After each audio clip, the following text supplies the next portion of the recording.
Hey everyone, welcome to the Free Assange Vigil. I'm Steve Poikinen. I'm joined tonight by my co-hosts Misty Winston and Andrew Smith.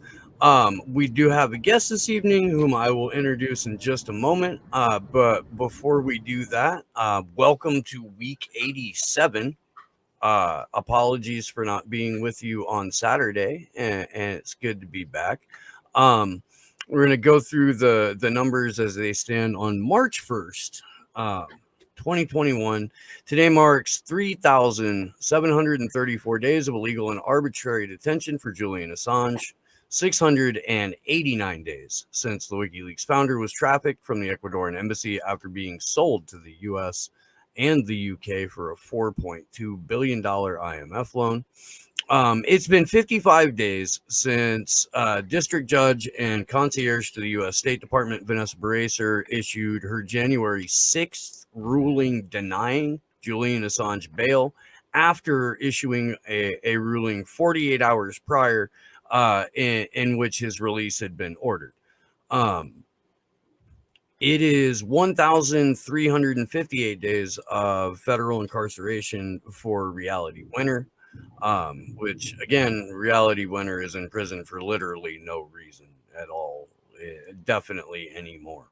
Um, it's been 688 days since Ola Beanie first started getting legally persecuted, and we're going to do a little bit more on that story probably either this weekend or Tuesday. This is something that Juan Passarelli pointed out to us that we just, with everything else going on, let it fucking get overlooked, and that's our bad. Um, on the positive side of things, it's been 351 days since Chelsea Manning has been out of the Alexandria Detention Center. We were, if you guys remember, there just a couple of weeks before they let her out of jail. So we were claiming credit for that. They did not want us showing back up with those fucking whistles ever again. So they said, okay, dismiss the WikiLeaks grand jury. Let Chelsea out of jail, and Jeremy Hammond, um, who was in that Alexandria detention center after being like yanked out of a state prison in Oklahoma in the middle of the night and transferred there, just so they could try and rattle his cage a bit more and get him to say some shit that he was never going to say in the first place.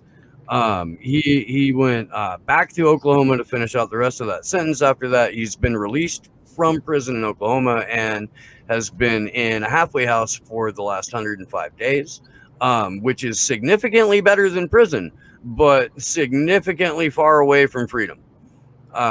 So we definitely hope the best for him. I would love to find out how many days left he's got to go through that bullshit. We would like to be able to announce some additional good news along with this. So if you are in any kind of contact with anyone who would have that information, please let us know. Please do. And with that, our guest this evening is joining us from an undisclosed location and will be traveling extensively in the next couple of days. So you're not going to be able to find her, Kevin. You're not.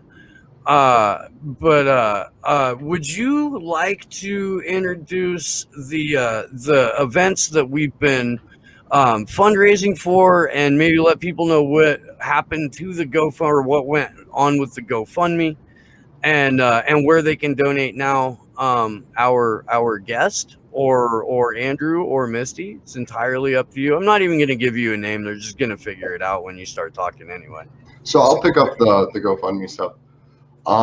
So what had happened, GoFundMe originally for the first 3 protests that we did, right? February, September, and then January, approved everything, no problem. Super simple. There was no issue whatsoever, right? This last time they refused to allow the bank account to be connected because we basically can't get a physical signature from the bank to verify that it is a real account. So I gave them 25 months of bank statements for it. I gave them every direct deposit form that the bank would allow me to print, and they still rejected it. And they said, you're going to have to try to find a different account.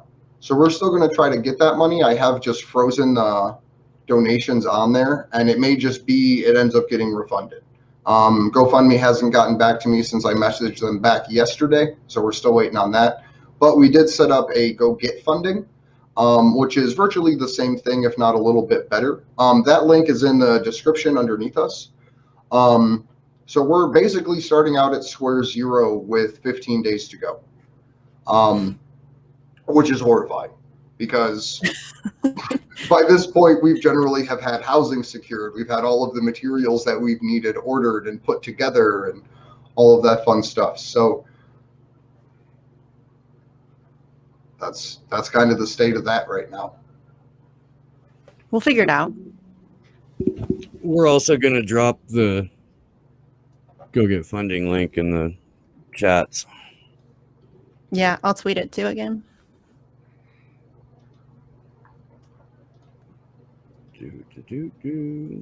And fuck GoFundMe. Right? So Glory Jones, how the hell are you? Anonymous guest on the Assange. You're like the least anonymous person. Everybody knows your voice. I'm pretty sure everybody would know by your hair. Hard to see the hair, though. Hard It to is. see the hair. It is, but You know what? This works in my favor though, because then when I don't want to be recognized, I know like how to make that happen. You just need like the voice changer thingy. Yeah. You have a recognizable voice for sure. Apparently, I don't look like me.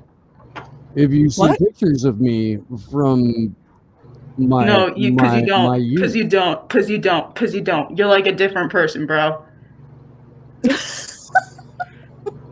And listen, I told you this already. Like, it's not a bad thing. It really isn't. Because it's not like one of those deals where like, oh my God, Steve, you're so good looking. What happened? Like, it's not one of those deals. It's just you look so different.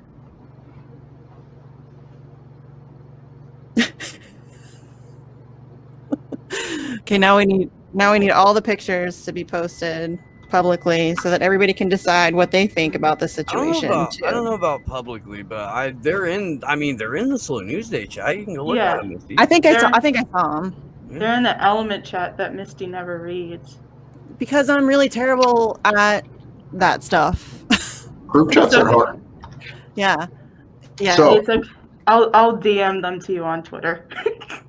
Okay. I'm pretty sure I saw them, but like I just try to keep scroll them through off there. Twitter. Maybe not. I don't know. I'll shoot you we'll figure it out, Glory. We got it. So do we want to kick it off with the ACLU article? Yes, let's do that, Andrew. So there's really Great only job. one relevant section in the entire thing. Basically, the ACLU wrote a scathing piece about Merrick Garland and his assault on journalism. There's one section in here that I'll pull up on the screen real quick because it's the one about Julian Assange.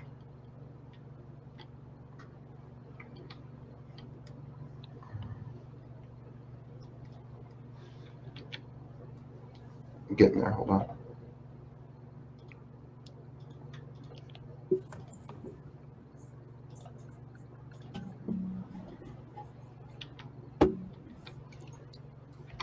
Really, it takes you to a donate screen first. That's irritating. To where for what? That ACLU article. Oh, yeah, you have to scroll past it. The donate screen is part of the article. Yeah. But this is what they say about press freedom. And I'll throw this whole article in there for everybody. The free press faced unprecedented attacks under the Trump administration. From Trump calling the press the enemy of the people, to federal officials targeting journalists at racial justice protests last year. The freedom of the press is fundamental to American democracy. As senators questioning Garland should ask if he will defend freedom of expression and freedom of the press.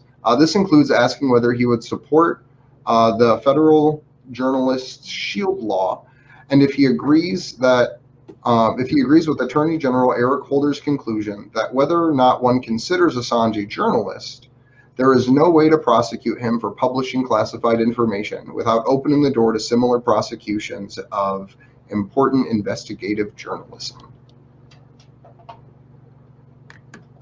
And that is the extent that the ACLU went with mentioning Julian Assange and talking about so annoying. What is wrong? Like, I know it's gotten better. You know, people have started speaking out more, but this shit is just ridiculous.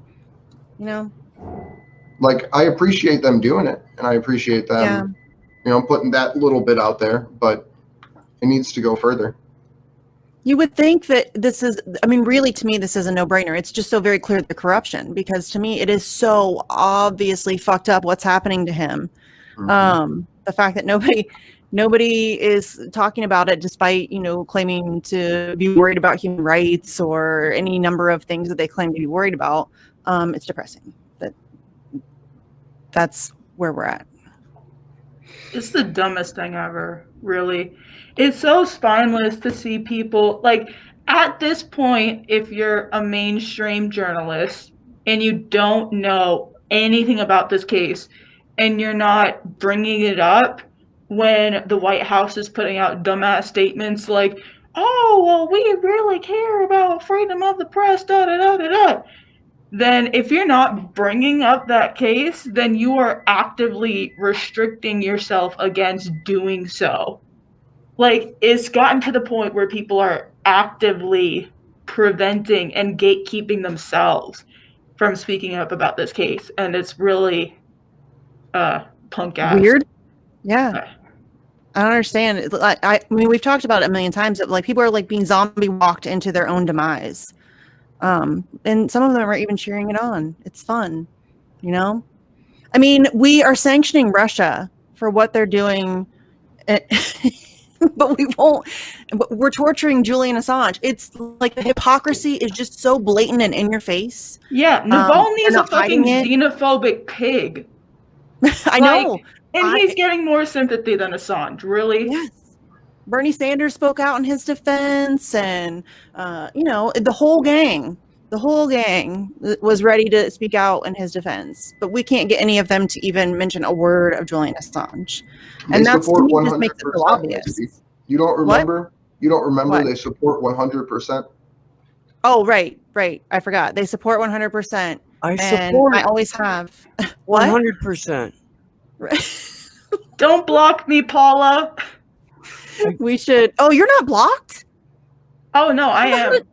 Oh, okay. I was like one of the first people blocked. How did you make it out unscathed? Like, for sure you were right there. Like, how did you make it out unblocked? Yeah, no, it was blocked. It was just the joke, yeah.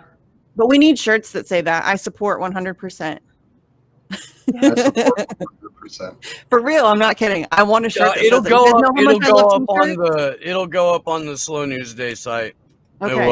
You guys know how much I love t-shirts. For sure. I think it would be. We gotta start getting a jump on that. I love shirts. I'll buy shirts. I love shirts.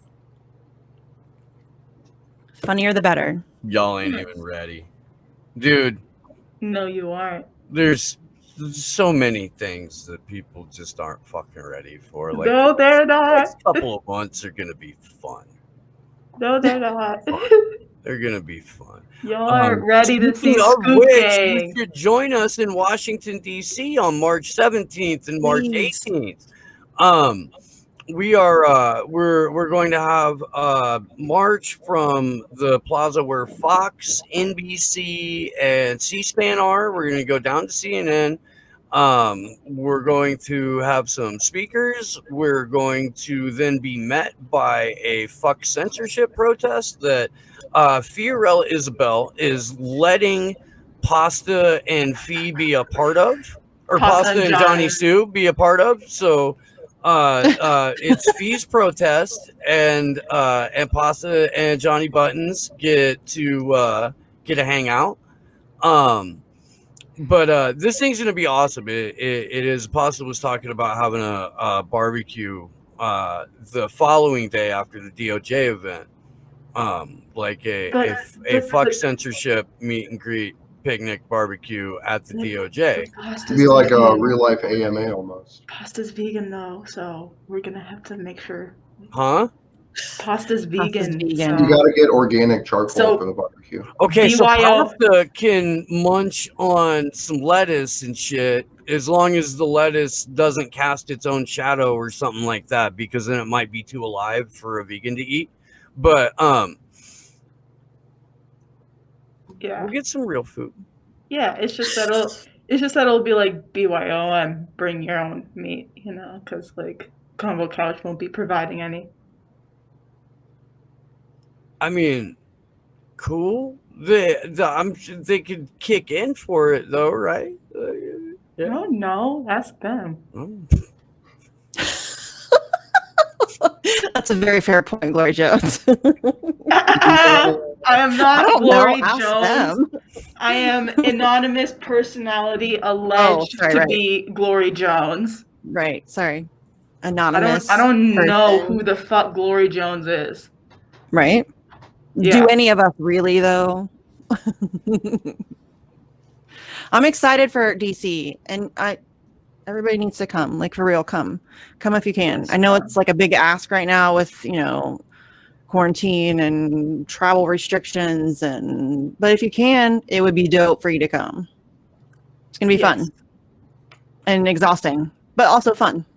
The anonymous personality alleged as Glory Jones currently that you see in front of you will be there. And I look forward to seeing you all in person very much. Very excited for that. So fun. I'm smiling behind this mask.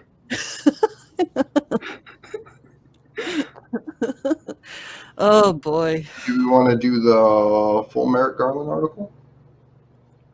We can. There's a rcfp.org article, Reporters Committee for Press Freedom, that does a review just of his record on press freedom. Will you throw it in the Jitsi chat? Yeah, That's not coming up on Element. I got you.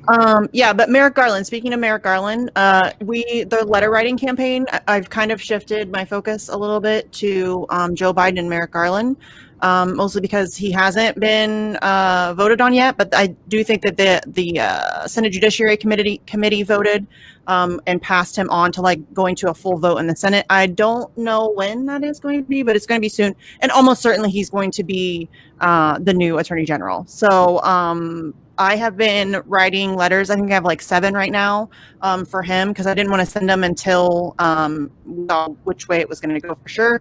But I've just been like writing letters and like getting them ready to go. And then once he's actually ready to take over, I'm going to start mailing them out. Because, we don't have a lot of hope with him. I'm not going to lie to you. Like, this is not, but we have to try. And then, again, quick, easy way. It takes 5 minutes to write a letter, send it in. How can people find your letter writing campaigns? Where can people go to find your letter writing campaigns? So, I honestly, like, it's not very organized at all. There's a Discord that I don't ever check. Surprise, surprise. There are 2 different Twitter DM groups that I don't check. Surprise, surprise. I'm actually really, I've been like really terrible about this one, but yeah, I tweet about it all the time, but you guys can check out the Discord, or if you like get at me on Twitter, I can add you to one of the letter writing groups. But yeah, I wish I could get more organized about this one. So that's probably going to be like a thing that I tackle in the next coming weeks. Just so we can get, I don't know, maybe I won't, because I don't know how I feel about it. As far as like something I put a lot of attention on, because is it really worth, you know what I mean? That's like something I'll have to weigh. Like, is it worth the impact? The energy I'm putting in, is that making a big enough impact for it to be worth that energy? Does that make sense? Mm-hmm. Yeah. So, but yeah, for now, Merrick Garland, Joe Biden, write to him. Easy peasy lemon squeezy. Fuck them. I have to remind everybody that Merrick Garland is who like ultra conservative Senator Charles Grassley wanted Yeah, it's not good. for the Supreme Court, and that was him throwing it out like as a way to troll Barack Obama. And Barack Obama was like, sure, let's get him in there. And then was like, wait a minute, no, we have to let Hillary Clinton stack the Supreme Court, which is a thing that they had a conversation about, and a thing that they decided to do. The Huffington Post accidentally reported it after the fact. And it was the quote from Brian Schatz. I can't remember where he's from. I can't remember what district he represents. Old Congress critter Schatz. At any rate, like, he was quoted in the Huffington Post saying, we made a calculation and we were over enthusiastic or something to that effect. Like, we in hindsight, that was probably not the best idea to punt on Merrick Garland because Hillary Clinton didn't win the election, but nobody knew that was going to happen. Like, and he's explaining how they thought that they could just stack the courts, which is what people in power do when they get in power. And instead, Donald Trump got to do that. He had a lot of help from Senate Democrats in doing that. And he appointed, like over 160 federal judges. Wow. I think it was over 200. Is it? I think so. If not, it was really close. It's an incredible amount of judicial officials. And it matters in terms of civil liberties defense, I think, who the president is when the federal judge appointments get made. But it's never going to matter in terms of worker rights. It's never going to matter in terms of like class-based cases, you know. And on the whole, the judiciary is packed with more or less, you know, people who are comfortable with the corporate state as it exists, and would like to further limit our ability to freely assemble, or to state our opinion in public, or to state our opinion on privately owned social media corporations that are intertwined with the government. Well, just look at Christopher Wray's testimony today. That was terrifying. Dude's talking about getting a backdoor on, you know, Facebook and social media. I mean, we know that they probably already have that shit anyways, but he's just like talking about it in Senate testimony about how he wants social media sites to work with the FBI to give them access to everything, all of your stuff, everybody, not criminal, doesn't matter. They just want pretty much full access, full run.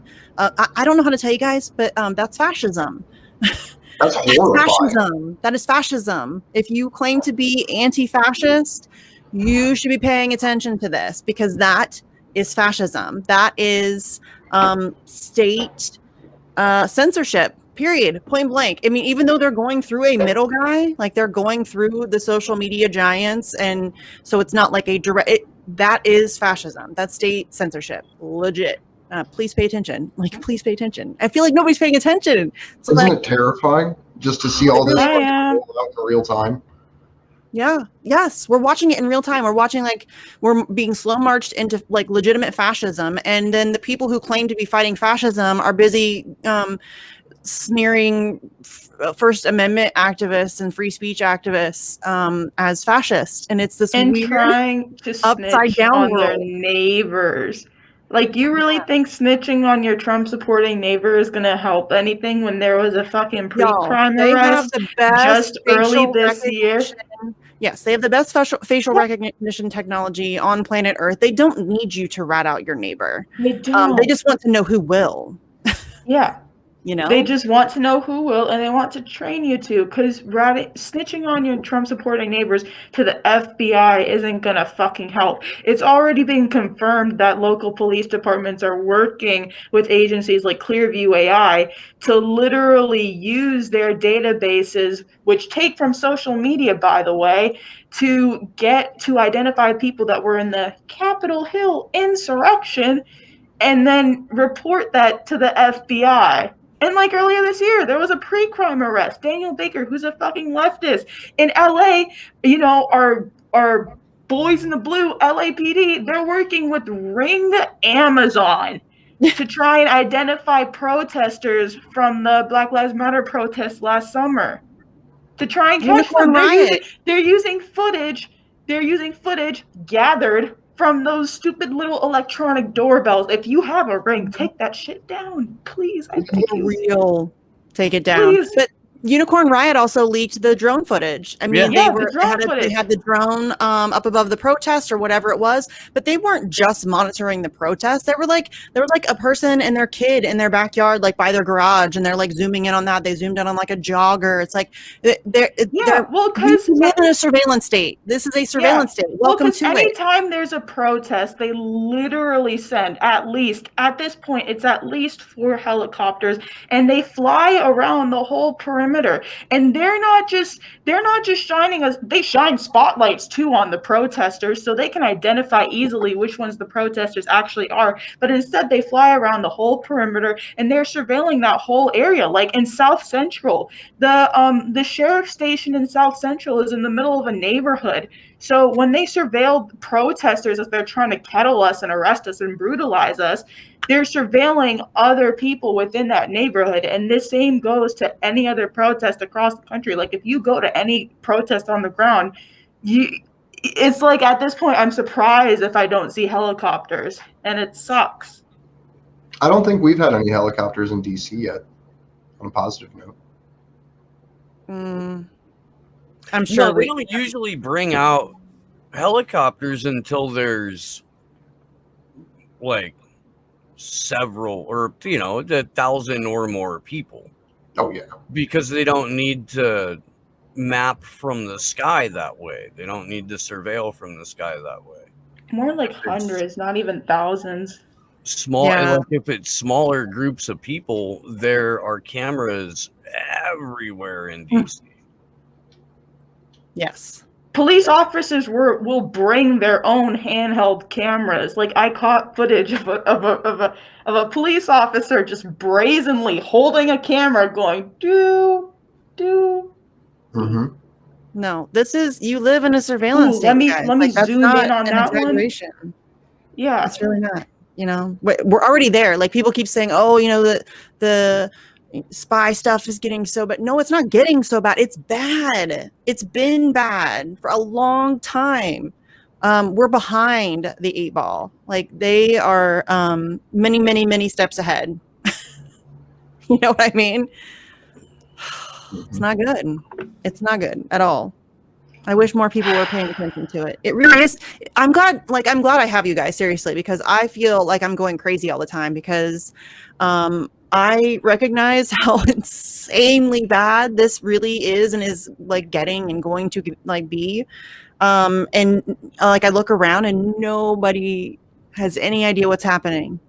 And it's so depressing. Oh. Well, that's one of the things that we're hoping out of the Clovers events is that people have them all over the world, which is already happening, but we would like for that to kind of grow. And we'd like for it to do for people what it did in the digital space, which was give WikiLeaks supporters a way to recognize each other and know that they weren't going crazy and that they weren't all alone in thinking the way that they are about this. We're hoping that can happen in the physical realm, and the people all over the place can find somebody or find a group of somebody's where they are, and fucking then go and continue to have those events where you're at. And again, let us know. We like road trips. Yeah, I like road trips, actually. I really do. But yeah, I think that that's, I mean, already happening. Like, we're already seeing people, like, at least I am on Twitter.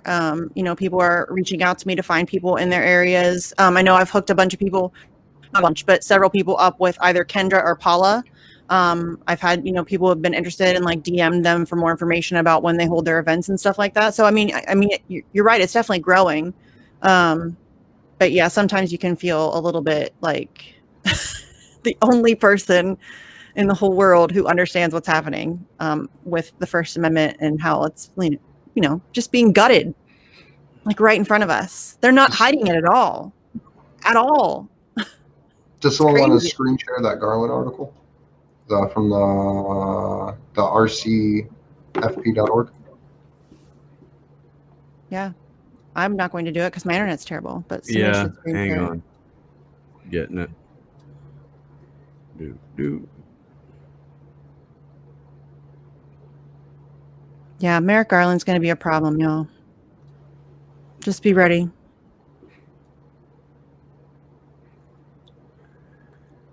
So, in 2016, when he was nominated for U.S. Supreme Court, the Reporters Committee surveyed Judge Merrick Garland's decisions in First Amendment and Freedom of Information Act cases from his tenure on the U.S. Court of Appeals for the D.C. Circuit. Now that President Kamala Harris has tapped Judge Garland to serve as the next Attorney General, we have updated our analysis. We do not grade nominees or make recommendation for or against their approval by the Senate. We only try to summarize their records to offer information relevant to news gathering and First Amendment rights of journalists. Garland served as Chief Judge from 2013 to 2020, has taken strong stands on First Amendment issues and 2 significant dissents during his long service on the appellate court. In one case, he wrote a dissent in support of a robust reporter's privilege, and in another case in which he joined a dissent, he supported First Amendment protections for the publication of lawfully obtained information. The decisions in the FOIA cases show a commitment to government transparency, with only a few decisions favoring government arguments for withholding records. He identified 2 FOIA cases in his most important rulings on a questionnaire sent to the committee. One concerned fee waivers, the other drone strike records. Finally, in one recent court access case litigated by Reporters Committee attorneys, Judge Garland reversed a lower court's ruling that denied public access to certain electronic surveillance records, writing in his opinion for the court that the public's right of access to judicial records is a fundamental element of the rule of law. And then they've got opinions of his down here, including the one that we just quoted from.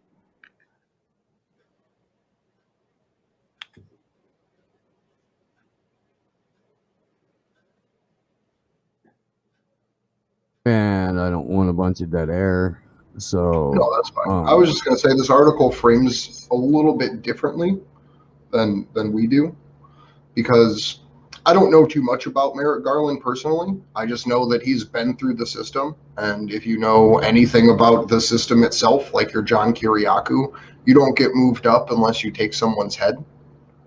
So I don't personally think we should trust this guy as far as we can throw him. Of course not.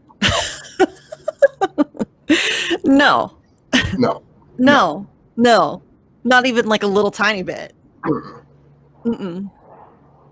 I mean, that I would hope that would go without saying. Yeah, this dude is going to be a problem. I mean, just be real. Like, none of these people are ever going to be on our side. Ever. Nope. Ever. Like, we may be able to pressure them.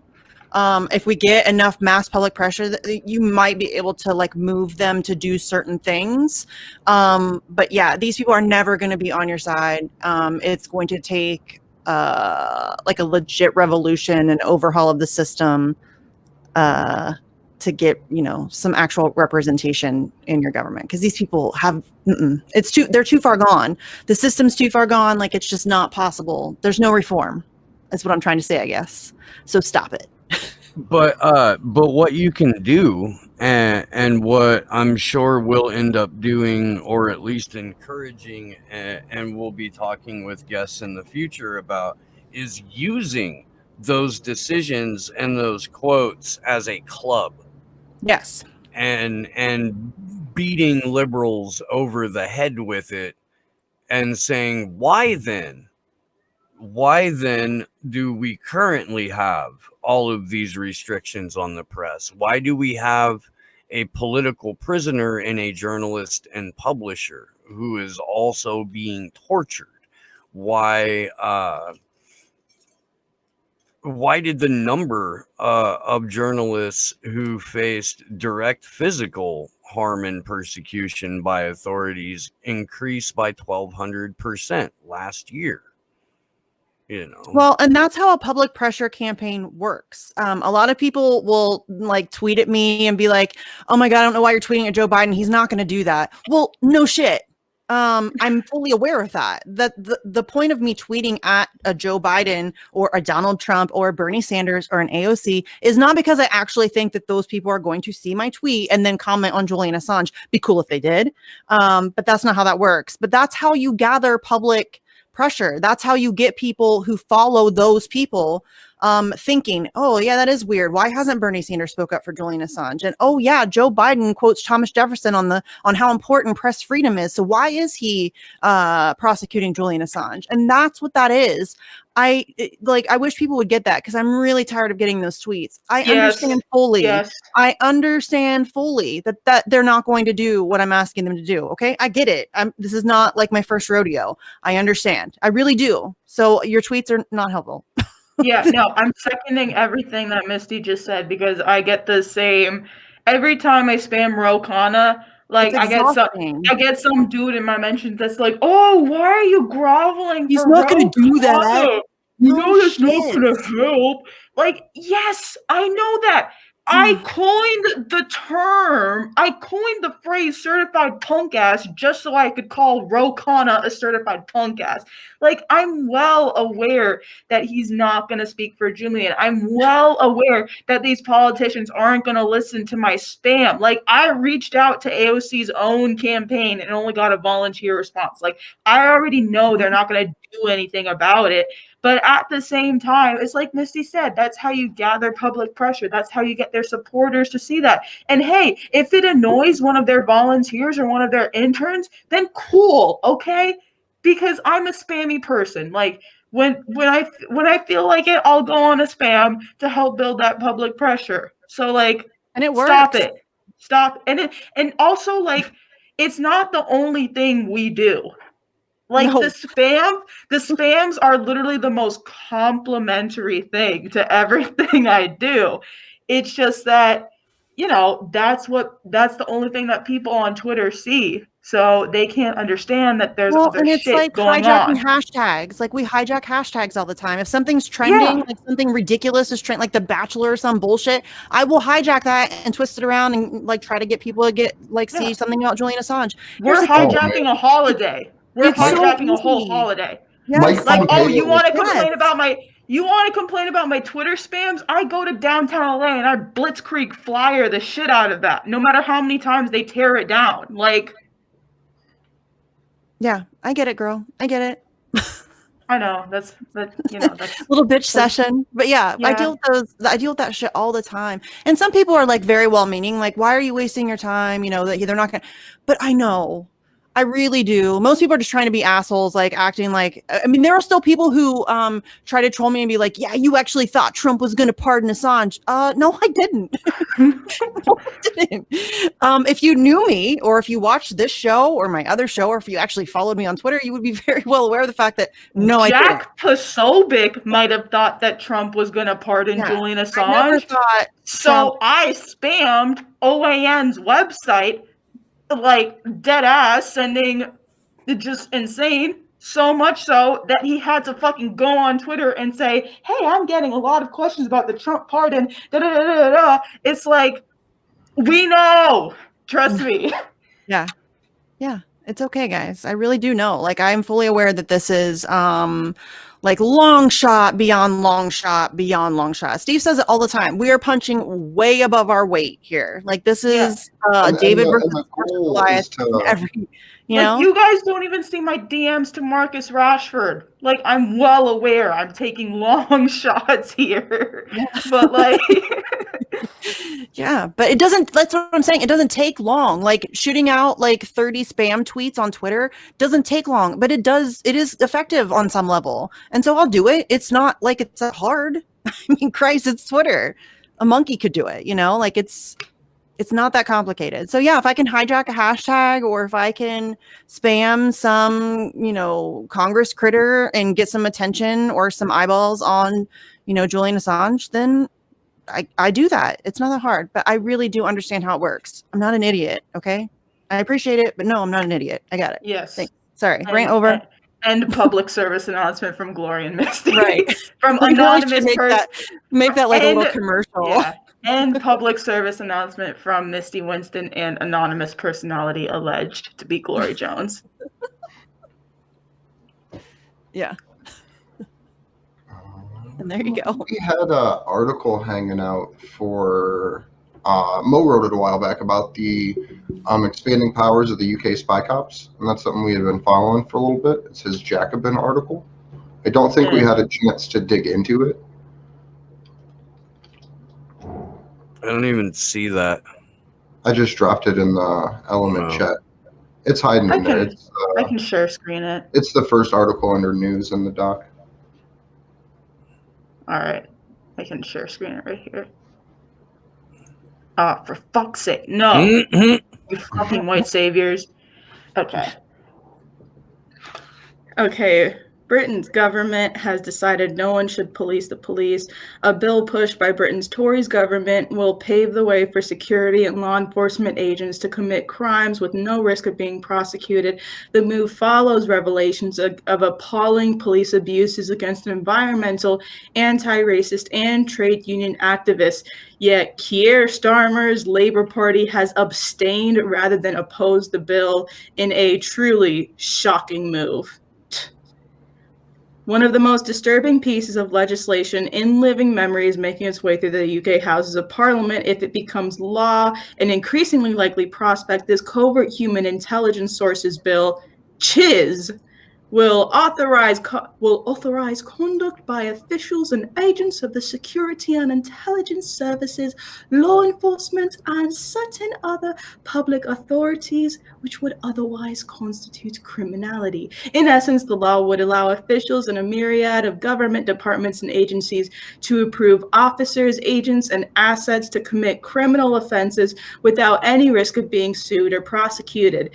The particular offenses that could be authorized are not listed in the bill. However, repeat amendments that sought to ensure at least some constraints, such as prohibiting the authorization of rape, torture, or murder, or restricting the use of children and vulnerable as assets authorized to commit crimes, have all been defeated. The proposed law has a sweeping scope. Under this bill, criminal conduct can be authorized if it is deemed to be in the interest of national security, done for the purposes of preventing or detecting crime, or of preventing disorder. Read that again. Done for the purpose of preventing or detecting crime, of preventing disorder, or in the interest of economic well-being of the UK.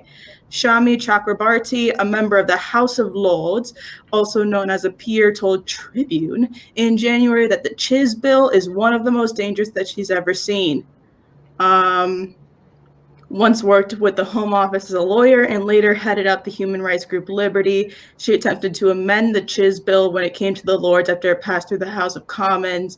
The Home Office's fact sheet states that only the intelligence agencies, the National Crime Agency, the police, HM Revenue and Customs, the armed forces, and 10 other public authorities will be permitted to authorize criminal conduct under the bill. Yet these 10 include such varied bodies as the Gambling Commission, Food Standards Agency, the Environmental Agency, and the Department of Health and Social Care. Should I pause there, or? That's fucking horrifying. Yes. This is something we've gone over a lot, but literally, they're just allowed to do whatever the fuck they want. They shot down they literally shot down an amendment to stop child trafficking. That's what that was. Like, they literally said you can't use children to entice people into sex. Like, let's at least limit that. And they wouldn't even fucking do it. What is happening? Jesus Christ, you guys. What is happening? An empire in free fall looks like. Yeah. Fair point. That's accurate. Yeah, I mean, really, if you ever wondered what the collapse of an empire would look like from the inside, welcome to it, bro. We're living it. I've been saying that for years. You've got let's just take California for an example. All right, California, the United States is the largest economy in the world. California, as a state, is the 5th largest economy in the world. We have more than 500,000 homeless people. We have people who are, according to the San Francisco Chronicle, and this is a couple of years back now, in the Bay Area of San Francisco, if you were a family of 4 that was making $147,000 a year, you were considered low income. Teachers can't afford to live in the same cities that they teach in. They have to, like, like San Francisco teachers don't live in San Francisco. That is not, and you can't live anywhere around San Francisco either, because they're gentrifying the fuck out of Oakland and have been for the last 15 years, 20 years. That's how this works. It just spreads. It spreads. And the cost of living is like untenable for so many millions of people. That's an empire in collapse. We have the largest prison population on the planet.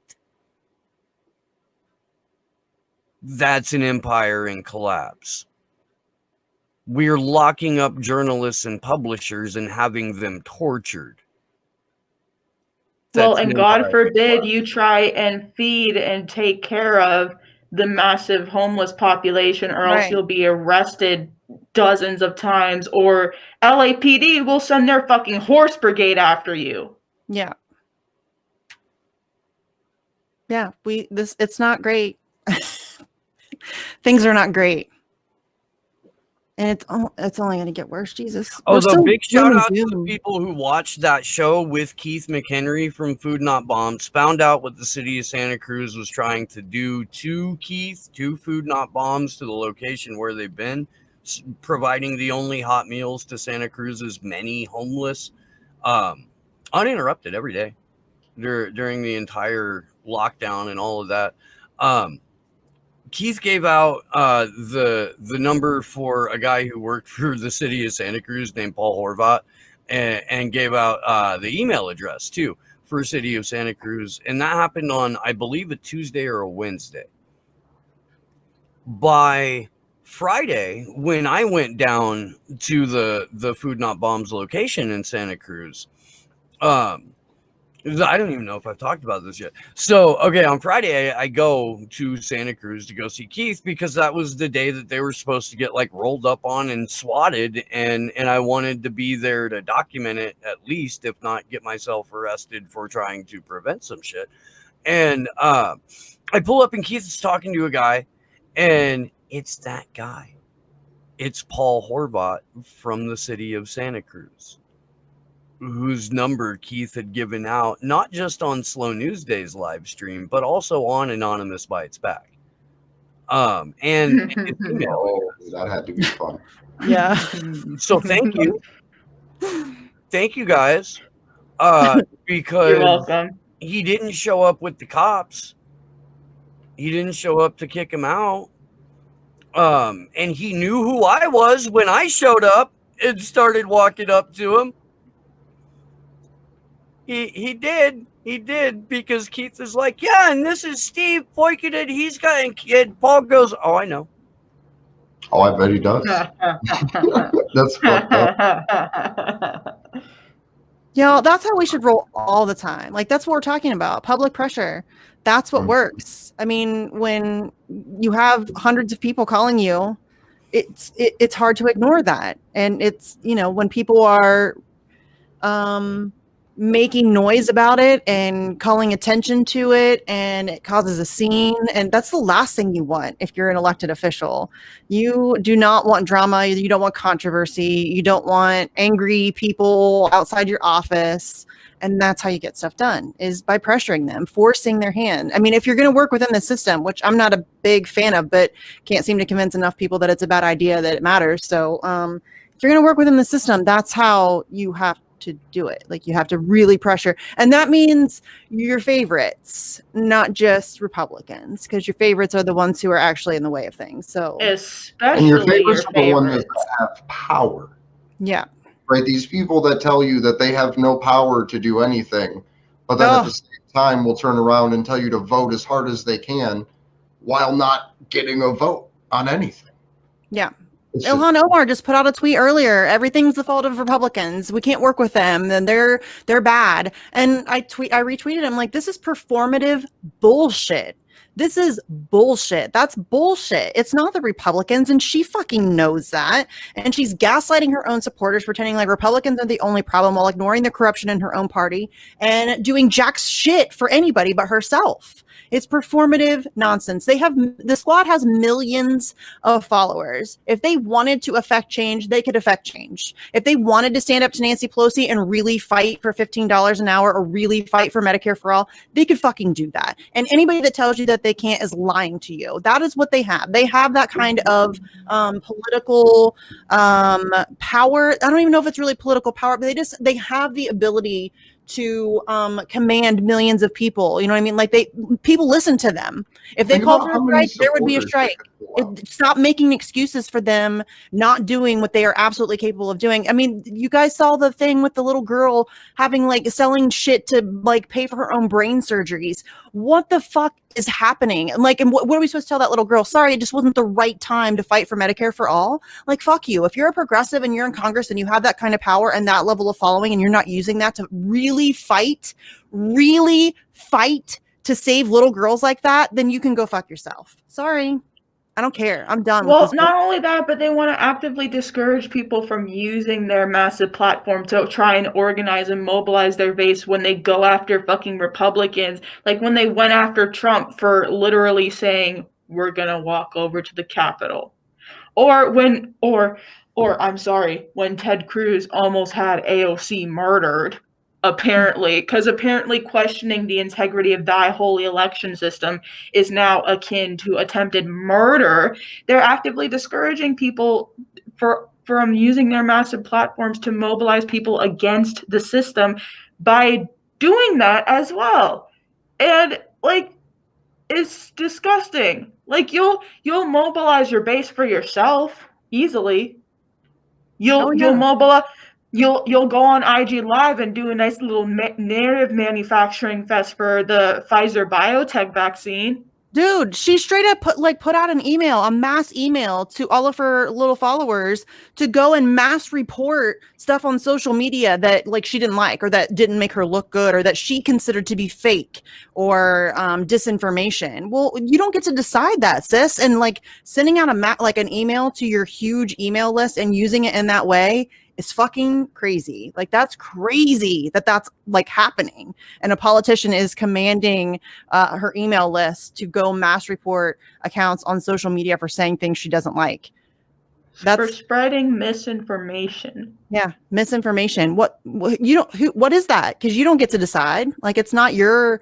No. Well, what it is any information which contradicts the official narrative. Right. Right. Or even questions it. Or you know what? Not even questions or contradicts sideways it. At it. Anything that repeats the official narrative in a way that encourages people to think otherwise. Because when Steve and his co-host on the show he has, Glory Jones, do their show, when they literally repeat quotes and play clips from the World Economic Forum themselves, and they tell them, listen, this is what it is. This is what it is. They get a QAnon context warning. It's true. On like every fucking Steve, video. you're muted, by the way. We got one, yesterday too. I don't know who the we is. You I'm and Glory. speaking about my show and my co-host. Yeah.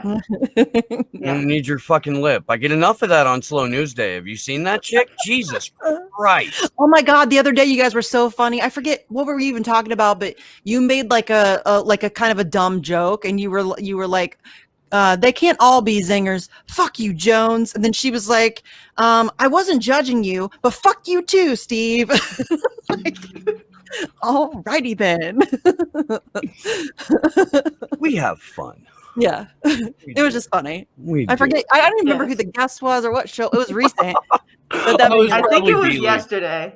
Yeah. It was either yesterday or it was Bailey. But yeah. I don't know. The shows blend together, fam. They really do. All the shows are like somewhere up there. Steve's co-host has a lot of fun and she loves the show and she's very grateful to be on. Yeah, I think it was Bailey, maybe. I think it was.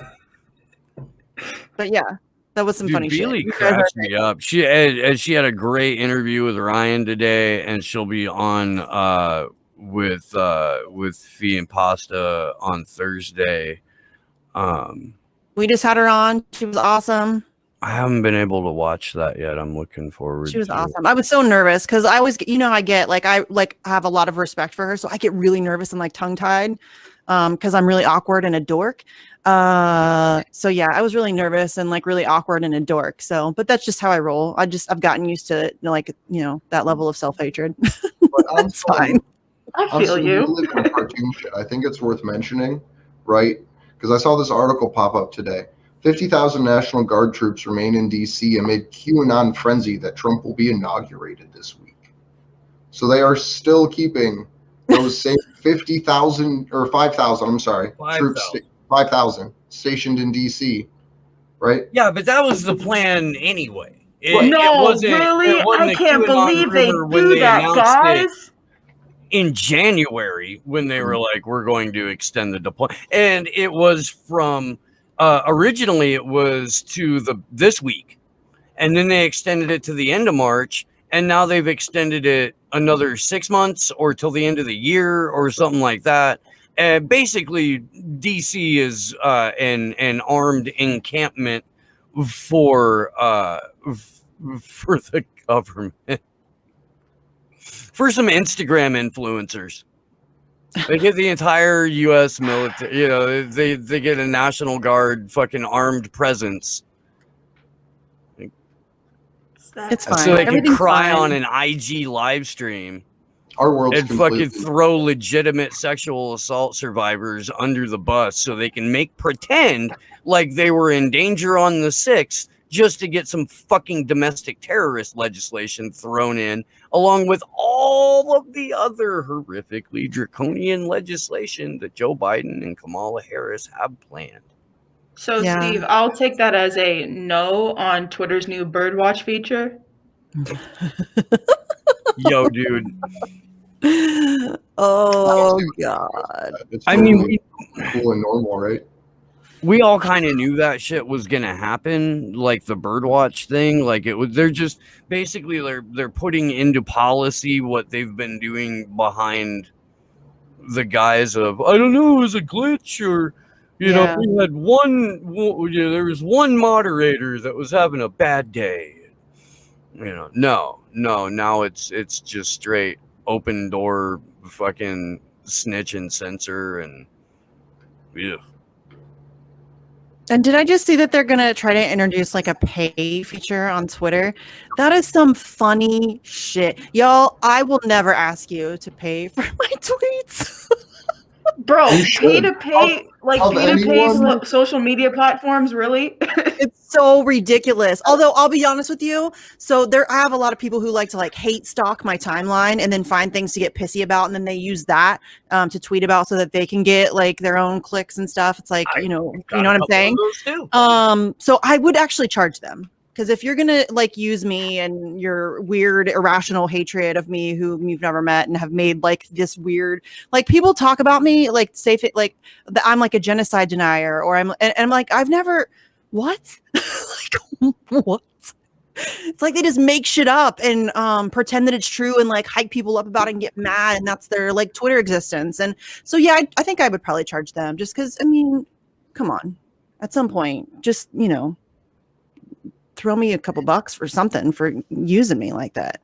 Damn. Right. They owe it to you. Right? It's annoying. Which I try to ignore that shit. Y'all, I love you. Like if you see this and you're somebody that does this, I love you genuinely, but I don't need to see screenshots of people talking shit about me. I just don't. I don't know anybody who needs that, I just like to ignore them. It's fun for me. Usually I just mute them and then they bitch from behind the mute and I don't ever see it and I don't care. And that's good for me. Sometimes I like to troll them back though. Sometimes, yeah, but I mean, like I'm talking about the weird. But then again, I'm saying, yeah, I know. I'm saying this is someone who doesn't have like 16K followers. So, well, yeah. I mean, I have like there are a couple people who are like genuinely obsessed, and that's all they do. And it's weird. I know. And because like I don't get those, like every once in a while I'll get a troll, and I'm like, ooh. Yeah, I do that too. Well, but there are some of these people. You walked into the wrong timeline here, buddy. I'm about to have some fun. Yeah, that shit's fun. I get that. Yeah. I do that too. Yeah, but there are some of these people who get a hobby. Like you're awful worried about what some chick in Ohio is tweeting. Like really find a hobby. Yeah, Geoff. Geoff. That guy, dude. And his fucking 87 sock puppets. It's funny watching like the sock puppets argue with other bots. That shit's fucking hysterical. Yeah, and I get nothing with huh? I get nothing from anyone anymore. Like it's just mostly radio silence on my Twitter now from smear artists. But I also don't put myself out there like you guys do. Yeah. You reach a certain point where it's like you can't go back now, and it's You're right though, man. For all of the heads that we live rent free, and like, yeah, I get nothing. Like I'm glad because it sucks having to deal with it, but I just think it's funny.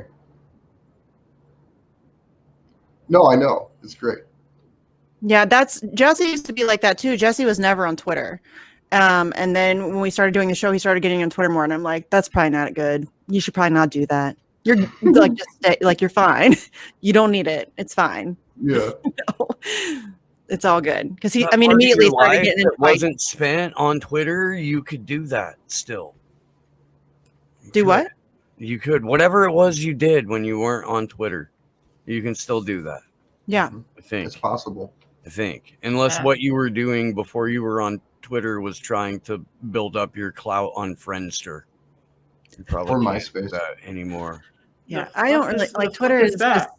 Twitter's a tool. At least this paid feature will kill it though. Like for real. Because like no one's gonna like people will stick around and it'll be like a mainstream Patreon, but like the majority of people will just be like, I'm not doing I just love that like everybody just wants an edit button and they keep trying to add all this other nonsense that nobody wants. And it's like, just give me a fucking edit button. Like what can I have that? Like we've been asking for years. Element has an edit button. Yes, it does. See, I don't like edit buttons, but I also have terrible grammar, so I should. I just hate like typos make me a little then somebody retweets it and then lots of people retweet it and then you're like smacked in the face with your typo 40 times a day. Yeah, that's not fun. I once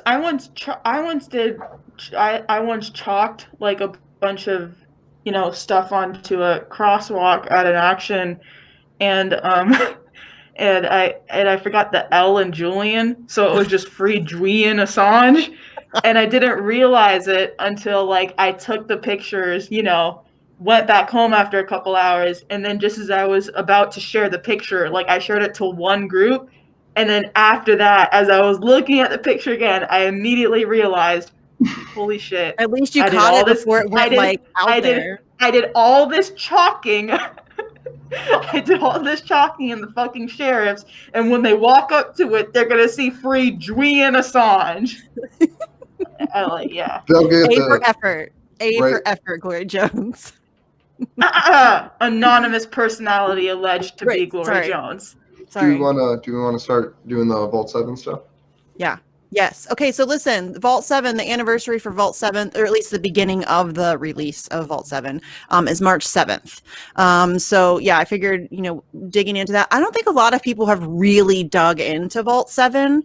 To really, because there's a lot in there, and it's this. We say this about everything because it's the truth. Like, there's no way you could ever go through all of WikiLeaks and find there's just a lot. It's a lot. So yeah, but I think a lot of people kind of snuck under the rug.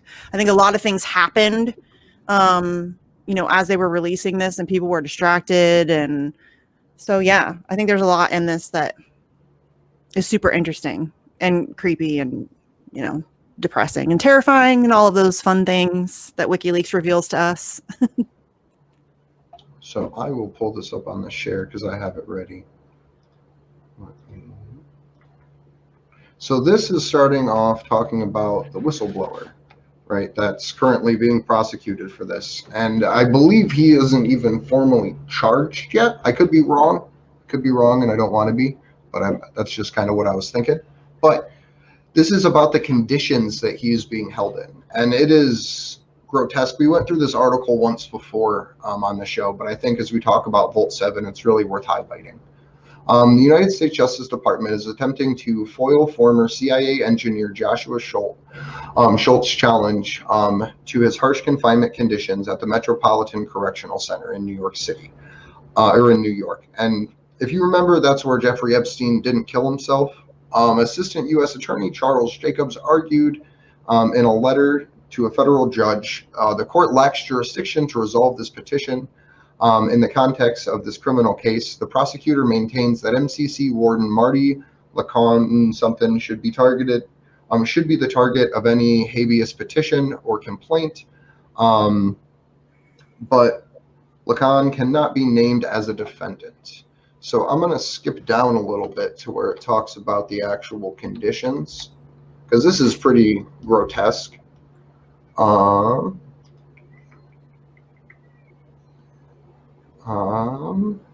top of that, the prison apparently has an informal resolution process that prisoners like Schultz are required to go through before they can formally complain. Schultz has 17 outstanding forms submitted through this process. He has not been given a form that allows him to pursue an administrative remedy unless the prison replies to these forms. The warden limits the prisoner's ability to formally file requests, and as such, Schultz's lawyers insist it is a violation of the Prison Litigation Reform Act. Prisoners in 10 South are often forced to urinate and defecate in plastic bags during visitation. Inmates are moved into a 6x6 foot cage. Instead of taking the inmate back to his cage, instead of taking the inmate back to his cage after visitation, which would be logical, the solitary housing unit lieutenants take the visitors back first. It can be anywhere from 5 to 7 hours before the lieutenants return, which means the prisoners must go to the bathroom in a plastic bag they are given. Systematic abuses and the mistreatment of SAM's prisoners played a decisive role in District Judge Vanessa Baratzer's decision to deny the U.S. government's extradition request against WikiLeaks founder Julian Assange. He would likely be placed under the kind of restrictions Schultz has faced in the U.S. Prevailed and brought him to the country for a trial under the espionage charges. Even more troubling, Schultz already went to trial once. A jury did not convict. Yet, because the Justice Department is responsible for special administrative measures delegations, they have not given up on their leak prosecution. The cruelty has not been abated. It is barbaristic and inhumane to lock human beings in boxes for years and years. The complaint concludes, it is a punishment worse than death, and there is no wonder that MCC inmates would rather kill themselves than continue to live in absolute oppression.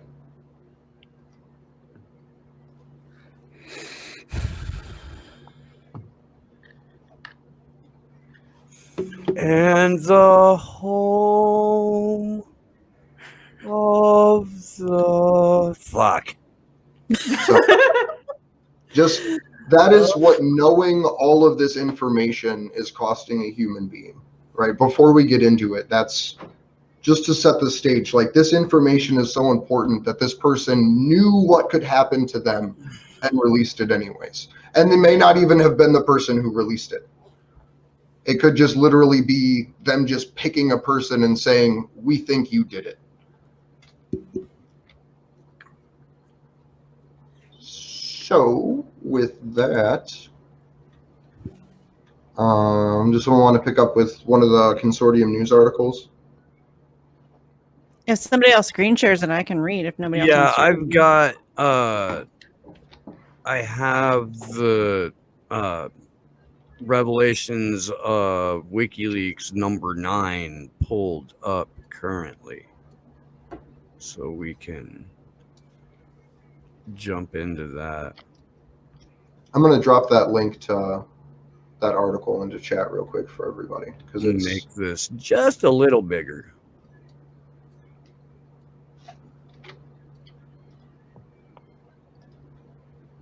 That's what he said. Ugh, Barack Obama. Ugh. Makes my skin crawl. So do you want to kick it off, Misty, and I'll pick up? Yeah, that's cool. Okay, Well, so on February 6, 2017, WikiLeaks released documents detailing the Central Intelligence Agency's espionage program in the months leading up to and following France's presidential election in 2012. The agency used spies and cyber weapons to infiltrate and hack into the major political parties with competing candidates, the Socialists, the National Front, and the Union for a Popular Movement. Their candidates, respectively, you're going to make me speak French, Francois Hollande, I'm guessing, Marine Le Pen, that's not so hard, and incumbent Nicolas Sarkozy were also spied upon individually, as were many other prominent political figures. If you can scroll up. Oh, sorry. Reading chat too. Okay. The objectives of the program include ascertaining the contending parties' political strategies and platforms, their views of the U.S., and their relations with the European Union, with other European nations, Germany and Britain, as well as Israel, Palestine, Libya, Syria, and others. The CIA's French operation lasted 10 months, beginning in November 2011 and enduring until September 2012, several months after Hollande won the election and formed a socialist government.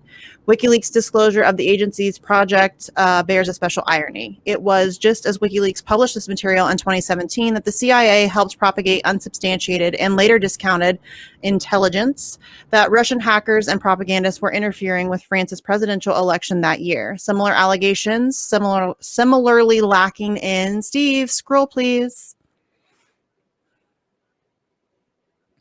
Whoa.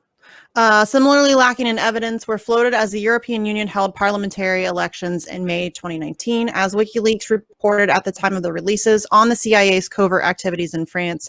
Those revelations were to serve as context for its forthcoming CIA Vault 7 series. WikiLeaks' apparent intent was to display a CIA hacking operation in action. Vault 7, the subject of this latest report of the history of WikiLeaks disclosure, stands as the most extensive publication on record of classified and confidential CIA documents.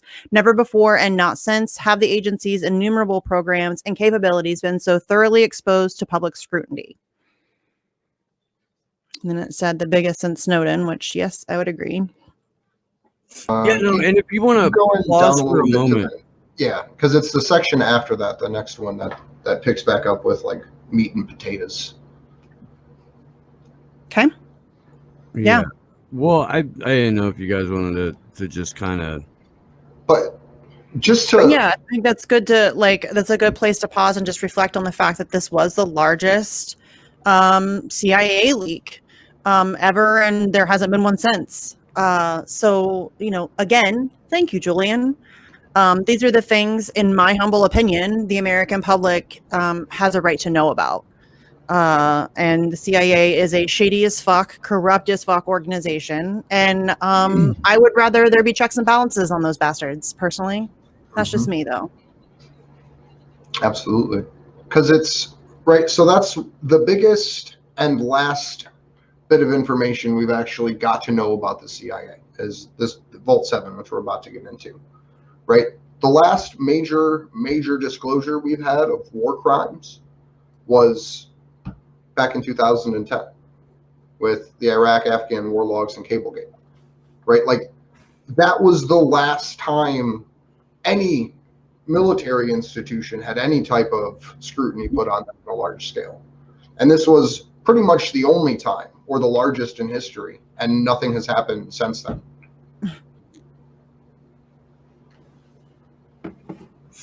So Okay, do you want to jump back into it? we're going back into it. Democracy. Scroll down a little more. It's the next big section. No, the next big section is about this came at a potential time for a pardon for Julian Assange. It doesn't say No, I think you need to go back up because it's No, because back up is this. No, where you were. Right there is Yeah. where we left off. Yeah. The Vault 7 series concerns the extraordinarily sophisticated inventory of cyber weapons the CIA has developed to spy on or hack into the communications of any person or entity it targets. Apart from the espionage function, certain of the programs in Vault 7, this designation is WikiLeaks, not the CIA's, can also plant documents and data without being detected as the source. When, for example, the agency wishes to compromise an adversary via a false flag operation. The program wherein this capability was developed, called Marble, may have been crucial to creating the orthodox narrative that Russia was responsible for the theft of the Democratic Party email in 2016, the cornerstone allegation in the construct we now call Russiagate. The Vault 7 releases expose the CIA's hacking activities from 2013 to 2016. The series began on March 7, 2017, with the publication of Year Zero, an introductory survey and analysis of the agency's globally developed hacking programs. The Vault 7 series ran for 6 months, concluding on September 7, 2017. Complete as of that date, the series is comprised of 23 publications, each which focuses on an individual hacking or cyber espionage program. Marble is one of these. The CIA's development of its hacking capabilities began as a joint effort with the NSA, but the September 11th attacks and the subsequent wars in Afghanistan and Iraq, begun in 2001 and 3 respectively, proved a turning point for the agency. It was during this time that the CIA, as WikiLeaks puts it in their introduction to the Vault 7 series, gained political and budgetary preeminence over the NSA. According to former U.S. intelligence sources, the CIA has invested some $175 billion in its vast variety of cyber programs in the post-2011 years. The agency's hacking division, WikiLeaks notes, freed it from having to disclose its often controversial operations to NSA, its primary bureaucratic rival, in order to draw on the NSA's hacking capacities. You want to pause there for a moment? Bring it back to you guys while I try and dig through some other stuff. There we go. I have to bring it back to the share screen. I was hoping that you guys would like to talk about some of that while I was doing the scrolling and the fun. Sorry, I'm trying to tweet and chat, and everybody's just bullshit. All right. Well, no. I'm just impressed that they. No, were you're able right, to Jones. that It does. I'm sorry. Mask. It does. Yeah. I won't get caught doing multiple other things while you're reading again. Yeah. Dude, we all do it. We have to. It's the only way What? we can keep up with this shit. I'm sure Glory Jones appreciates that. Oh, do you get mad about that, Jones? It's called multitasking, sis. Come on now.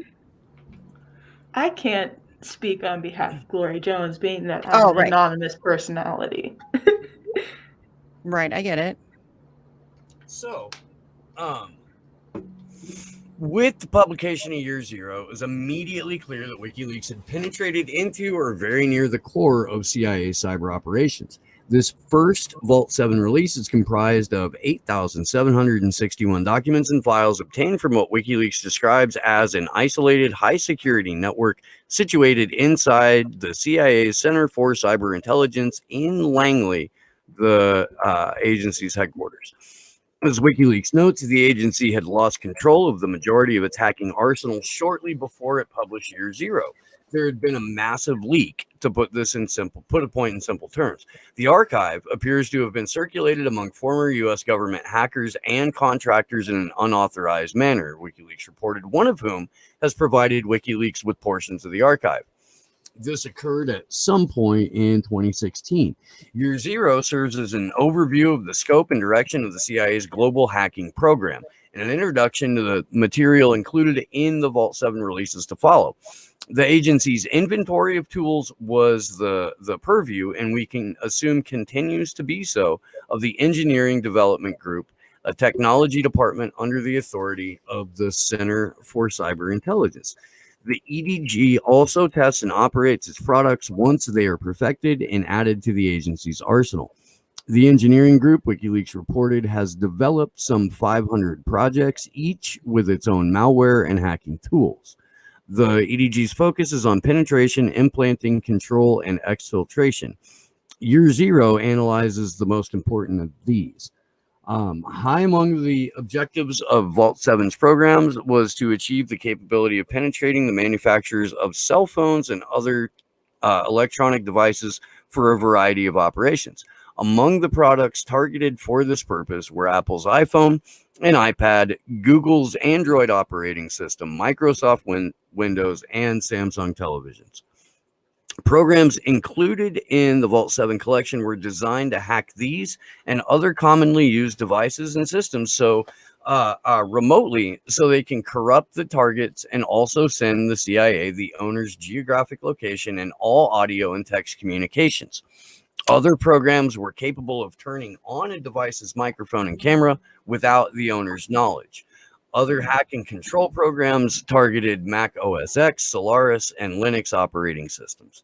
A number of the CIA's programs revealed in the Vault 7 release focus exclusively on one or another of these companies, most commonly Microsoft. Do we want to pause here for a minute? Or Yes, because Jesus Christ. Sure. I mean, the fact that TVs, they can spy on you through your TV, you guys. Like, this is not normal. Shouldn't be anyway. The part where these leaks reveal that they spy on you through your own webcams and phone cams. Like, I don't think people properly understand the magnitude of not only that, but these leaks as well, revealing that the CIA spies on people through their own technology. Like, because when I was going into high school, it was the thing where it was like, middle school and high school, like, oh, make sure you put the tape in front of your web camera so there's no one spying on you. Like, that became a thing because of these leaks. It was a thing. Like, if you're around my age, then we might not remember these leaks, but what you do remember is how, because of them, every kid in high school was walking around with duct tape over their webcam. So you need to understand the impact that those revelations had, and especially once you consider how the price that Julian Assange has paid for it. Yes. Well, you might as well invite like an NSA agent to come stay in your guest room. Yeah.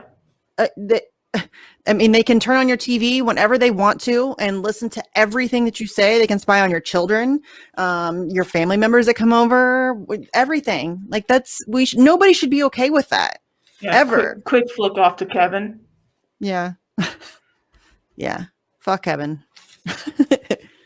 But yeah, you guys, I don't know why this, and I was baffled, as I am usually when something like this comes out, why it wasn't a massive story. Everybody should have been outraged by the stuff that was released in Vault 7 and the capabilities that they have and how they use it. And nobody seemed to care at all. It was like a blip on the radar. And, you know, nobody talked. It's the largest CIA leak in history. And I don't remember there being, and not surprisingly, but I don't remember there being a ton of media coverage. I don't remember there being a lot of stories being written other than by people like Mohammed Almazy or Kevin Gostola or, you know, one of those great journalists who does their job. But people don't talk about this. And it got skirted over completely. But like going back to my earlier point, despite the massive impact that it had, despite like, you know, now kids everywhere have tape over their cameras cover because of it. Like now you see memes all over Twitter, like the fucking FBI agent memes where they're texting you and it's like, hey, what you listening to, bro? And then it's like, you know, picture of an anime or some shit. And they're like, oh yeah, I see why you crying now, bro. Like, you know, those kind of memes. Those exist because of these leaks. It had an impact on our culture where, you know, people just casually throw around the joke of like, oh, don't say that too loud or the NSA agent is going to hear you. Like that was because of WikiLeaks, because of the incompetence of media. They don't report on what really happened there. Mm-hmm. But just once again, thank you, Julian. But even those, right? Even the memes, even the way that we're allowed to discuss this information, right, isn't anything about pushing back against it. It's not anything about trying to find a way to secure yourself against it. It's just like, oh, this is happening. Yeah, people just accept it. Yeah, like, oh, okay, well, that's how things are, I guess. No, that shouldn't just be how things are. They shouldn't be able to. I mean, when we talked to Vanessa Beeley, I think I was saying, like, they have access. They know what kind of cereal you eat, what size shoe you wear, where your kids go to school, what mall you shop at, what everything, what car wash you go to, everything. They know everything about you, your favorite brand of coffee, your toothpaste, all of it. They know everything about you, and they have. There's no accountability for them. WikiLeaks was about it. WikiLeaks was about their only accountability. You know, there are some other media outlets who occasionally get some good leaks or whatever. Gray Zone's doing some good stuff. You know, there's some other places out there, but they have. It's complete transparency for us. Like we have no privacy whatsoever, and then they have. Just a complete shield. Like we are not capable of knowing anything about what our elected officials or our government is doing, why they're doing it, when they're doing it, how much they're paying for doing it. And we should be able to know that stuff. It should be the opposite. We should have privacy and they should be an open book. And it's not that way. And it doesn't have to be that way. And people just accept it like, okay, that's just, I guess, the price we pay. And it's not. It's really not. And I love how they sold it after 9/11, that it was for like national security. Like you have to give up your privacy for national security. When really, if we want national security, it should be that the elected officials have no privacy. That would secure national security. You know what I mean? Yeah. If they couldn't commit the crimes that they commit on a daily fucking basis, and if it were like out on display all the time, the minute they did it, they would be too scared. They should be afraid to ever do anything illegal. They should be terrified that they're going to get found out. That should be the position that we're in. That should be like, bro, I'm more afraid to do legal shit. I'm more afraid to do shit that's within my constitutional rights than these fuckers in government are to do illegal shit, than to go commit war crimes. Yeah. Mm-hmm. Yeah, because you're likely to, I mean, when John Kiriakou leaked his stuff, he's the only person who ever got in trouble out of the whole thing. When Chelsea Manning leaked her stuff, she was the only, her and Julian Assange are the only people who have ever seen any punishment from literal war crimes. We have it. Mike Pompeo. Yeah, I was director of the CIA. We lied, we cheated, we stole. We had whole training courses dedicated to that. It reminds you of the glory of the American experiment. Oh, really now, Mike? This dude admitted to crimes. He confessed to committing crimes. Just say it out loud. In government, brazenly and joyfully. To a bunch of fucking just shrug. And no one in our punk-ass, Trump-ass media brought it up. Nobody got in a room with him and went, excuse me, sir. What the fuck are you talking about? So what exactly is the CIA doing then? No. Instead, it's, oh, well, you know, I don't think we're being aggressive enough towards Russia. Trump-ass bitches, bruh. Yeah. It's so ridiculous. I know we like joke, it's a cartoon. It's so much worse than that. Oh, It's a shitty cartoon. It's like the worst shitty cartoon ever. Yeah. Like, there are a lot of cartoons I would rather be in. We're in like the fucking Attack on Titan world where there's giant man-eating beasts trying to kill you. Right. Well, I mean, like even the worst cartoon ever made, I think is better than the situation in which we find ourselves in. Yeah. You know, it's bad. It's pretty bad. It would be comical if it weren't so unbelievably depressing and dangerous for everybody. And yeah, bro. We're in the fucking comic a kill world. That's the world we're in. Yeah. That would be merciful. You know what I'm saying? Oh, humans suck. Can't take your word for it, Misty, because I know you don't watch a comic a kill. No. My kid's getting into anime now, so I may have to hit you up for some scoop. So I don't know what the fuck that is. Nah, Inuyasha's mid. Inuyasha's mid level. It's solid, but I mean, you can do better than Inuyasha. It's a good starting point. Like 500 episodes and like 30 movies is it's a pretty good childhood. No, Full Metal Alchemist Brotherhood is probably one of the best starting points you could get. That, Soul Eater, Yu Yu Hakusho, Dragon Ball Z, can never go wrong with those. Agreed. So this is Silicon Valley. I don't even remember where this article's from. Let me see. This is bankinfosecurity.com, right? So this is talking about Silicon Valley's response, essentially. Silicon Valley's resists Assange's offer. Many of the specific exploits have been redacted from the leaks. Assange, in a live-streamed press conference from the Ecuadorian embassy in London, where he had claimed diplomatic asylum since 2012, said his organization would share vulnerable details directly with the affected firms. We have decided to work with them to give some exclusive access to some of the technical details we have so the fixes can be pushed out, Assange said. Responding to WikiLeaks offering to work directly with manufacturers, Dublin-based cybersecurity consultant Brian Honan, who advises EU law enforcement agencies or intelligence agencies, Europol, says via Twitter that it shows how WikiLeaks is trying to make itself relevant again as they release all of this information. At least some technology industry figures have declined the invitation and questioned Assange's motives, saying they see him as unwittingly or not aiding Russia's geopolitical agenda. And I'm going to pause for a second because that's important to point out the fact that the largest CIA leak in human history comes out, and these companies are like, but Russian hackers, like you're literally fixing hacking exploits, regardless of who's providing it to you. And you're going to be like, no, there might be hackers. Like he's just saying, hey, this is broke. Like, fix this.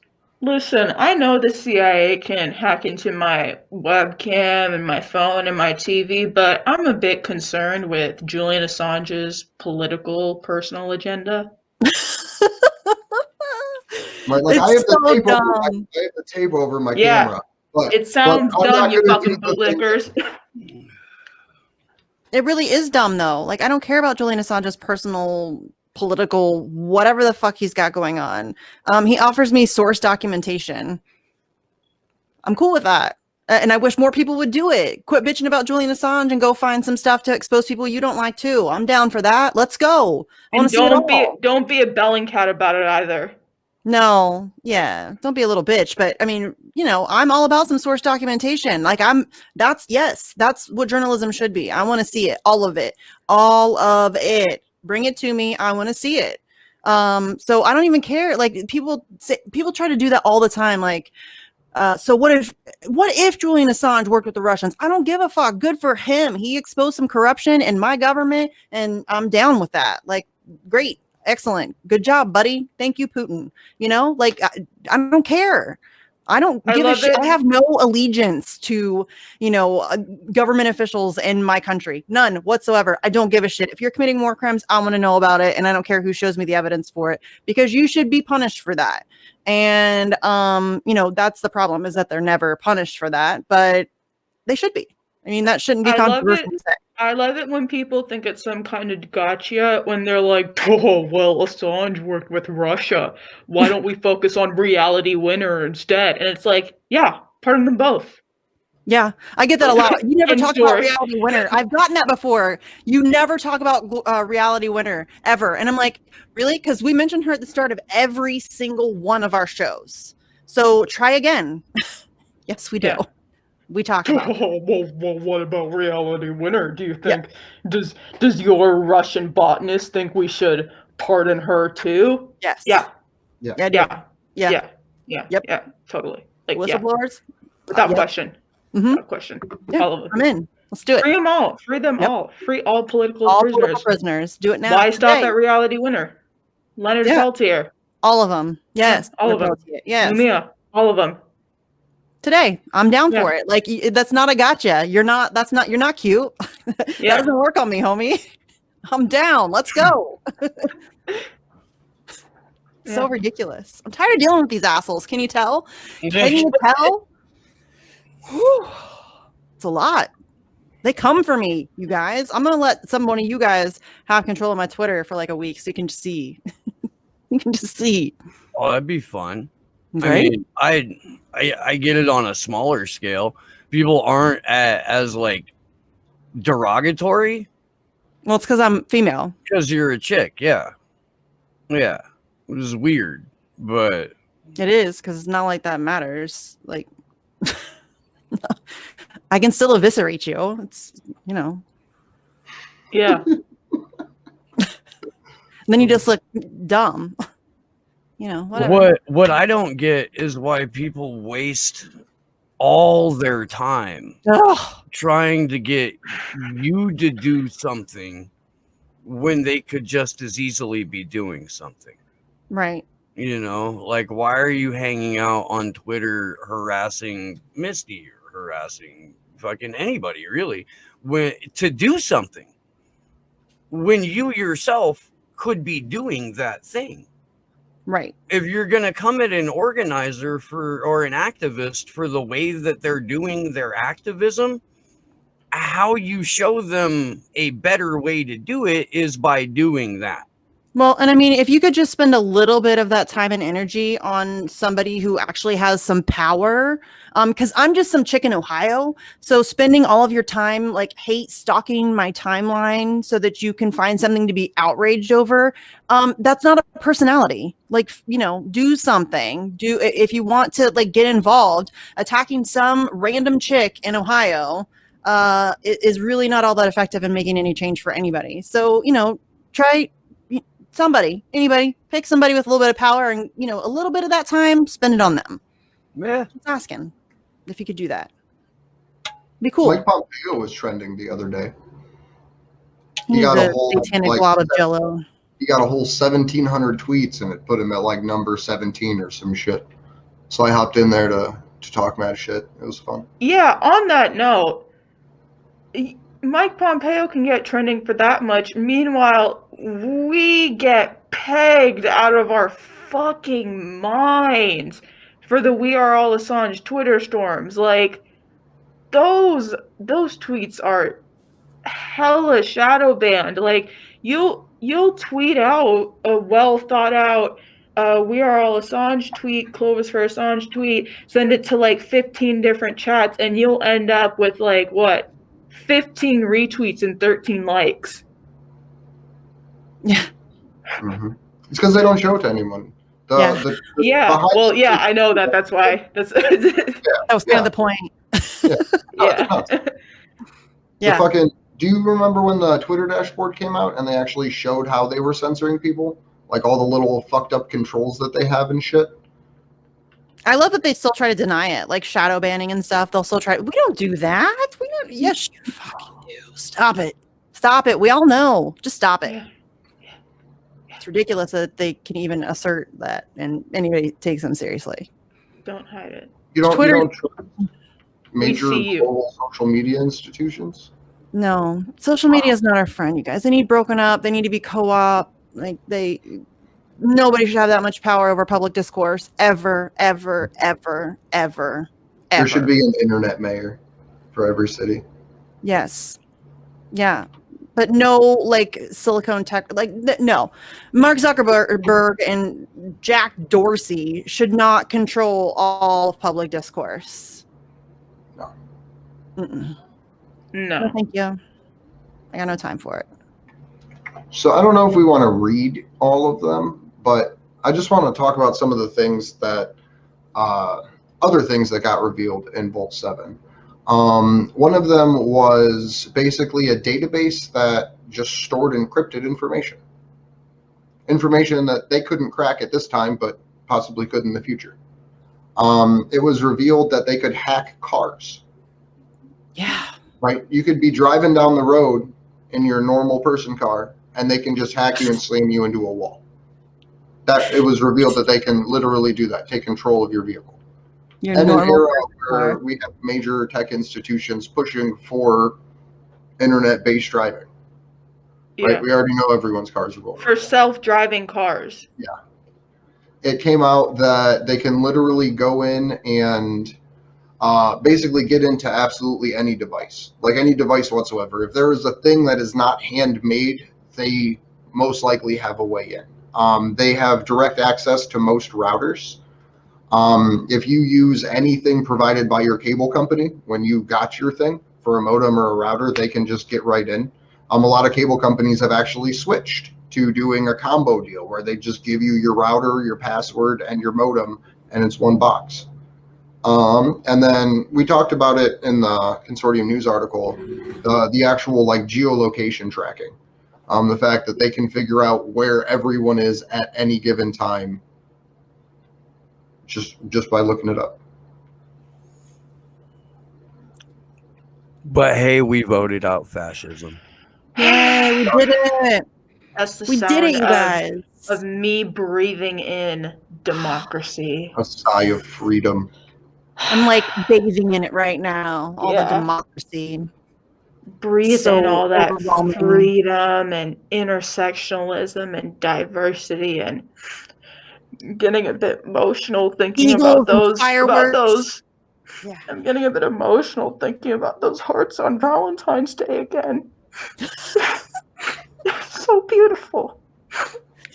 And you guys, we have facilities now instead of cages. Oh my So much god. better. They have arts and crafts in them too. Like, they're so No, colorful. Only in the maximum security prison where they have arts and crafts. Oh, right. God damn. Color television. ADX is basically like camp for criminals. Ooh, so which one is the massage therapist in? I think you have to go to wherever they keep CEOs for like 18 months when they get caught defrauding people. They don't give you the massage therapy at a Supermax. You have to get like a club fed kind of prison for that. Yeah, I mean, I figured it was like, regular massage therapist at Supermax, and then, the 12-year-old massage therapist for the CEOs. No, that's the entertainment, right? Ah. For the pool parties. That's not the. Come on. Keep up, Glory. Yeah.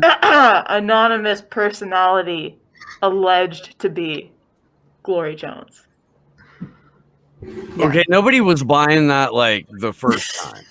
I still believe it, like wholeheartedly. Waited. Oh, Yeah. Andrew. I Yeah, mean, nobody would ever know. we could keep it up if you want. Not here to kink shame. I mean, I'm keeping it up because I don't want the chat to see my face.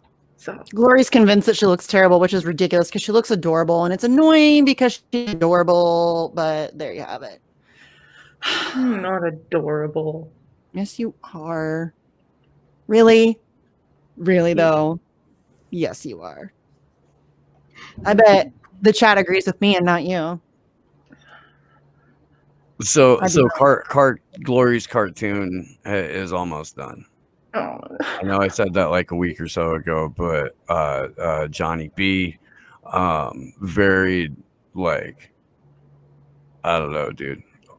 If he likes drawing something, then he's going to keep drawing it forever and be like, no, it's not right yet.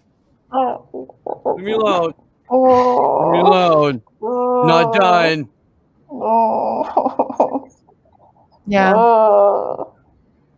That is an artist thing. Looks fucking And fantastic. even when you're finally like done, like you give it up, it's still like you're still like think about it. You will think about it. Are we Forever. we ready to wrap up for tonight? No, Yeah. Andrew. I don't know. Okay, my bad. Sorry. Just kidding. I'm just kidding. I'm just kidding. That's just mostly everything. Steve, I panicked so hard last week at the close because we usually close. And so Andrew started talking. And as soon as Andrew started talking, I realized that you weren't there and I was going to have to do the close. And I immediately started panicking.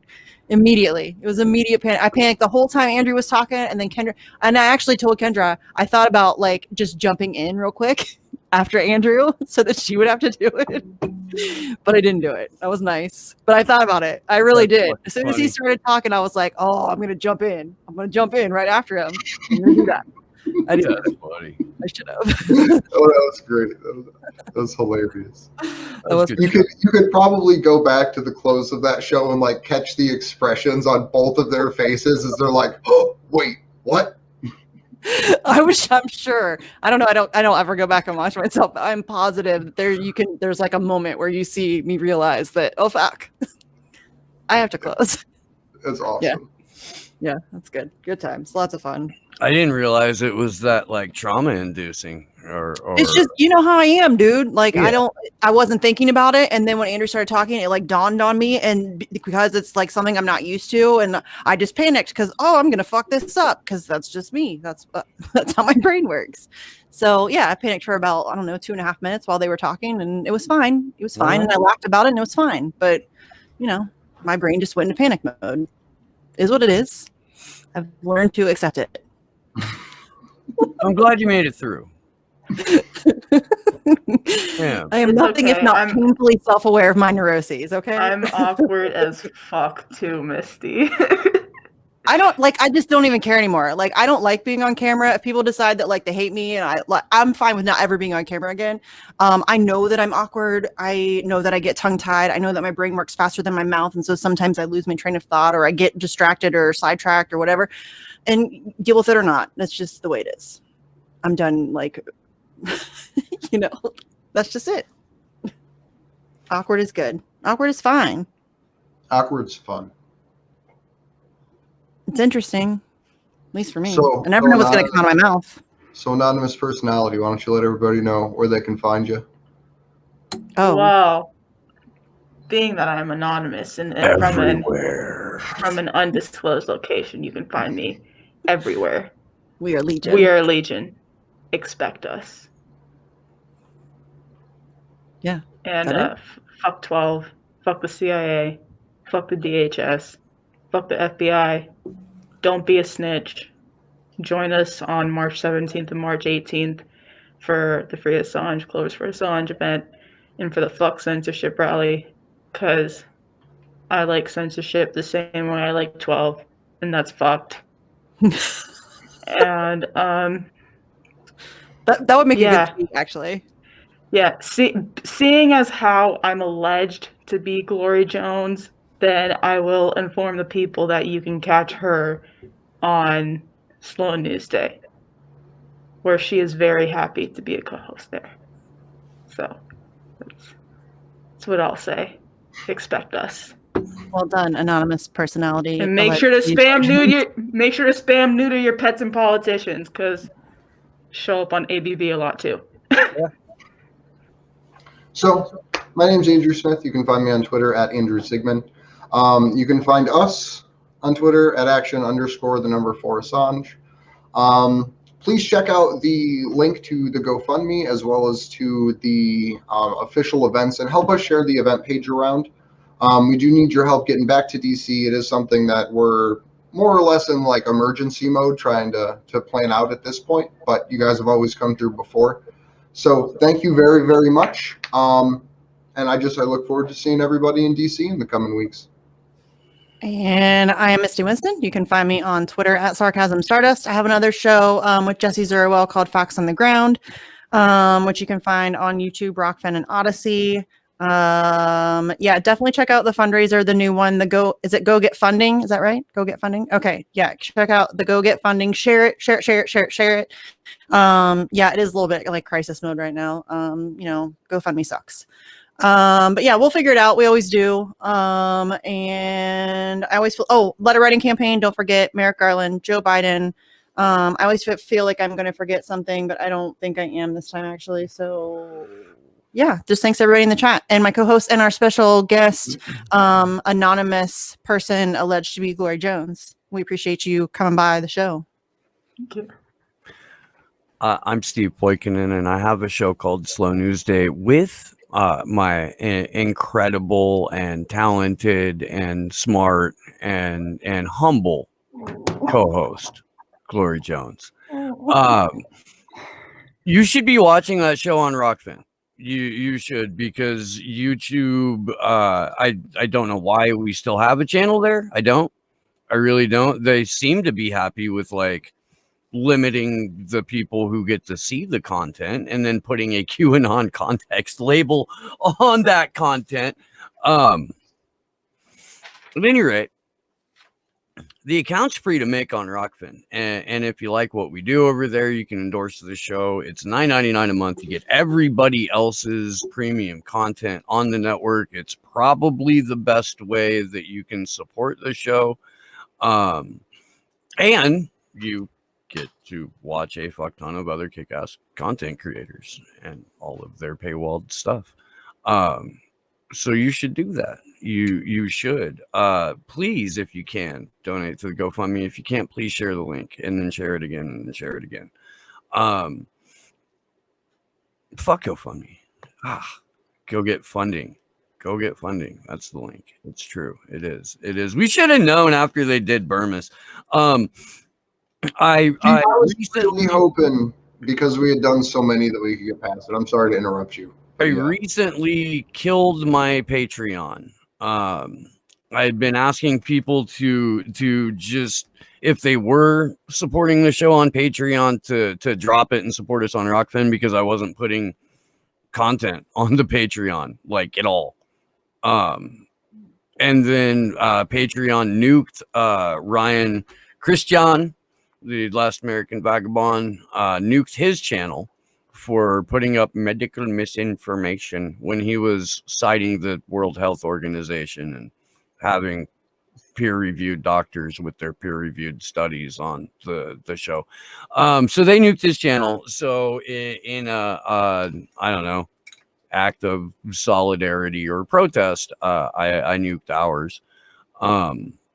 So if you were supporting the show over there, I'm sorry and thank you. And we have stuff on Rockfin. Jared Beck will be returning to the show on Sunday this will be the moon landing episode with Jared Beck.